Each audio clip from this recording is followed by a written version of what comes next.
Hi and welcome to my channel. For those of you who haven't had the pleasure of meeting me, my name is Emma, and for those of you who have been here before, my oldies but goodies, what do you do, welcome back.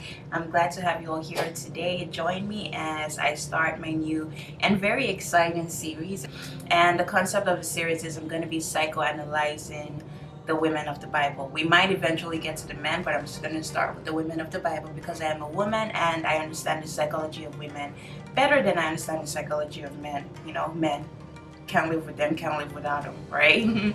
So we're just gonna stick to women for now because I'm a psychotherapist. I enjoy psychology and therapy, and I definitely enjoy being a woman, and I enjoy being a lover of God. I figured I would combine all my interests and make something great out of it. So we're gonna be psychoanalyzing and therapizing the women of the Bible. Let's get into it without further ado. Alright, so the first woman we will be starting with is Ruth. And now if you're a Christian woman, every Christian woman who has been single or is single knows Ruth because someone is always telling her she needs to find her Boaz, right? Don't find a broke ass, find a Boaz. You know, all the corny jokes. Can I get an amen? Right? So we all know Ruth because at some point we're either searching for a Boaz or we've been told we need to go get out there and find our Boaz, right? So we're gonna start with Ruth, understand her psychology, understand how she got from where she was to where she got to be with Boaz, how she ended up with him, and how she ended up, you know, just getting the things she wanted out of life. And hopefully understanding her psychology could also help us just in the line of getting whatever it is that we want to get. And I'm gonna be taking this from an angle of choosing joy and also finding her Boaz. So it's gonna be a joy aspect and then a relationship aspect because Ruth did choose joy when she decided to go with Naomi, right? So it's gonna be finding joy because I know joy is something that could be elusive for people. We see a lot of people who are struggling in depression, and those people are in need of joy and happiness. So we're gonna be talking about how Ruth chose joy and how Ruth chose choices that eventually brought her to Boaz. All right, chose choices, and how Ruth made choices that eventually brought her to Boaz. Okay. All right, let us get into the reading of the word. In the days when the judges ruled, this is Ruth chapter 1. There was famine in the land, so a man from Bethlehem in Judah, together with his wife and 2 sons, went to live for a while in the country of Moab. The man's name was Elimelech. His wife's name was Naomi. And they were Ephraimites from Bethlehem and Judah, and they went to Moab and lived there. Now Elimelech, Naomi's husband, died, and she was left with her 2 sons. They married Moabite women, one named Orpah, and another named Ruth. After they had lived there about 10 years, both Mahlon and Chilion also died. And Naomi was left with her 2 sons and her husband. So we see the beginning of grief here, the opening of grief that takes effect over a long period of time, because first her husband dies, and then her sons do go on to marry women that from the country where they're living. This is for Naomi now, and I'm guessing it was a happy event, right? Whether or not she approved of Moabite women, because sometimes it could be like cultural clashes and cultural issues. I know, for example, Asians typically don't like their race marrying outside, like Indians or Koreans and stuff like that. And same thing applies to Africans as well. Sometimes we don't, not every single family. Some families would rather their race married within that race, and that makes sense, you know, to some extent, because we want to be able to we find connection in the people we look like. So whether or not she approved of it, it doesn't say that, but it was marriage. It was most likely a happy event. So her children do go on to get married, and then something horrible happens where both her sons die. So literally all her original family is gone. Everyone she came from a foreign land with is gone, and all she's left with is the 2 daughter-in-laws who didn't come with them, who didn't journey with them because they're Moabites. They were always there, right? And so we see grief taking place over a long period of time. So now we have three women who are grieving, and with grief we know typically comes depression as one of the symptoms of grief. So we can safely say that there is some sort of depression and sadness going on at this point in the story. Right? Naomi and Ruth return to Bethlehem. That's the second part. Naomi. When Naomi heard in Moab that the Lord had come to the aid of his people by providing food for them, she and her daughter-in-laws prepared to return home from there. With her two daughter-in-laws, she left the place where she had been living and set out on the road that would take them back to the land of Judah. So they're leaving from Moab to Judah now. Then Naomi said to her two daughter-in-laws, "Go back, each of you." Now this is a critical turn when it comes to choices. Remember I said we'll be analyzing the choices as well. So in this point of the Bible, what I'm about to read, this is a very critical turn for Ruth and Naomi and the third daughter-in-law, Orpah. Alright? So listen up. Then Naomi said to her two daughters-in-law, "Go back, each of you, to your mother's home. May the Lord show you kindness as you have shown kindness to your dead husbands and to me. May the Lord grant that each of you will find rest in the home of another husband." Then she kissed them goodbye, and they wept aloud and said to her, "We will go back with you to your people." All right. So clearly there's a lot of love here. Naomi is appreciative of having Orpah and Ruth in her life for however long or short period of time that she had them, and they seem to be good daughters-in-law, and she's like, "Well, you've done your part. Unfortunately, your husbands are dead. I wish you well. The best thing for you will be to just stay home and find a new husband and remarry." But they decided to go with her initially. Both Orpah and Ruth decided to go back with Naomi. It says, "But Naomi said, 'Return home, my daughters. Why would you come with me? Am I going to have any more sons who would become your husband? Return home, my daughters. I am too old to have another husband. Even if I thought there was still some hope for me, even if I had a husband tonight and I gave birth to sons, would you wait until they grew up? Would you remain unmarried for them? No, my daughters. It is more bitter for me than for you, because the Lord has turned against me." So now Naomi is trying to persuade them to go back, which makes sense when you're grieving, because when you're grieving and when you're sad, there's a phase where you want to be alone, not necessarily because you don't want the love of people around you, but because you don't want people to see your shame. And see, at this point Naomi is very ashamed. Somehow her family has gone to the ground. It probably isn't her fault, but we grieve, we tend to blame ourselves for things. We're like, "Oh, what could I have done differently?" So now she's lost her husband and her sons. She literally has no family anymore right now, except for maybe extended family back home where she's going to. She has no family of her own. Every person she came with, she's lost. So at this point, there might be some self-blame, there's probably some shame, and with shame comes isolation. So Naomi wanting to be alone totally makes sense. All right, so she's encouraging them to go back home. She's like, "All right, well, I'm not gonna be able to have any more sons. So you have no business being with me because I have nothing to offer you, right? So just go home, find good husbands, and live your life." She was giving them her blessings for them to go on and do whatever they wanted with their lives. At this, they wept aloud again.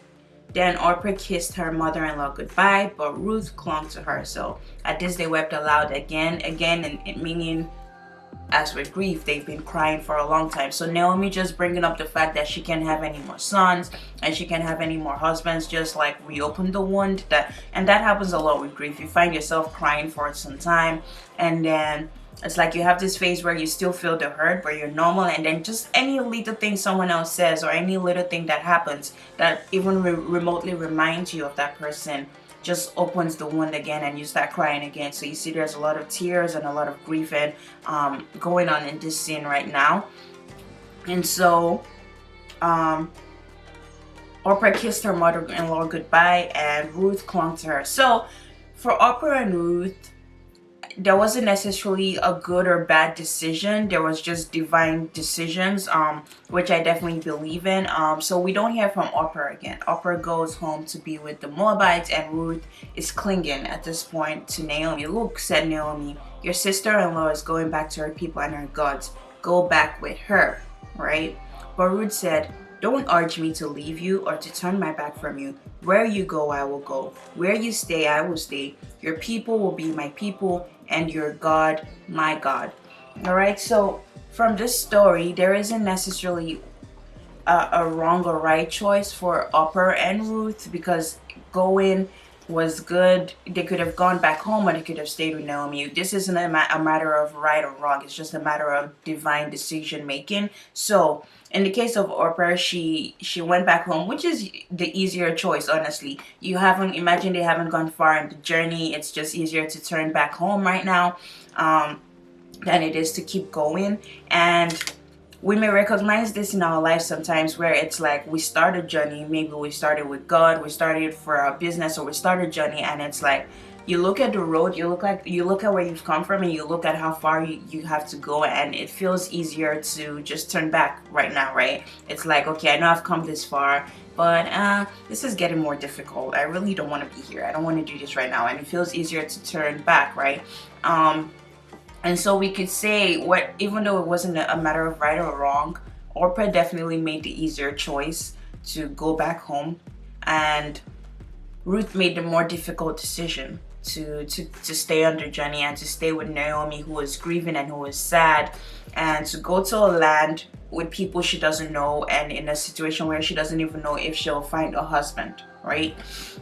So Ruth is definitely taking the harder, the narrow, the more difficult road at this point by sticking with Naomi, right? And so why would she make that choice though? Why would she choose to stick with Naomi as opposed to going home? Why did she say your people will be my people and your God will be my God?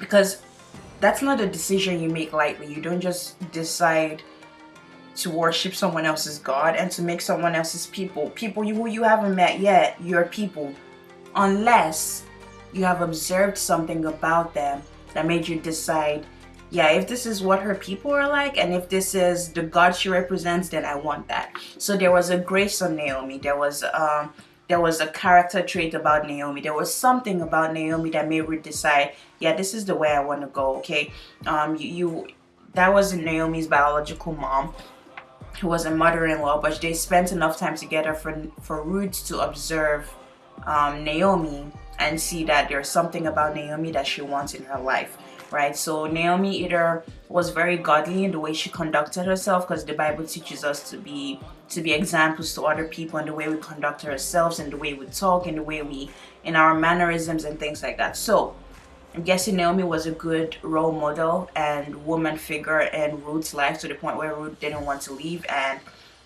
she carried herself well. She was godly in her essence, to the point where Ruth was like, yeah, this is what I want. I would rather have this than go home. Because either way, it's a gamble. The truth is, whether you go home or whether you stick with Naomi, whether you make the easy choice or whether you make the hard choice, there's still going to be that level of uncertainty. You never really know what's going to happen. So she could have gone home and still not found a husband. She could have gone with Naomi and still not found a husband. Either way, there was no way of knowing. But Ruth chose the more difficult choice to actually go live in a strange land, just so that whatever Naomi had on her, whatever grace Naomi had on her, whatever made her the woman that she was, that could stay with Ruth. She could learn from her and learn from her people and learn from her God.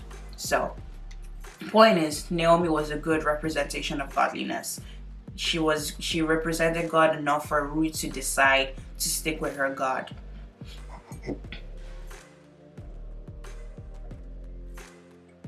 When Naomi realized that Ruth was determined to go with her, she stopped urging her. So like I said, Naomi is probably in the phase where she feels a lot of shame and hurt, and she wants to be alone, right? She doesn't want anyone around her, just so that she could go through that isolation phase. And so she's urging Orpah and Ruth to go, and Orpah decides to go back home, and Ruth is like, yo, I'm staying. I'm not going anywhere.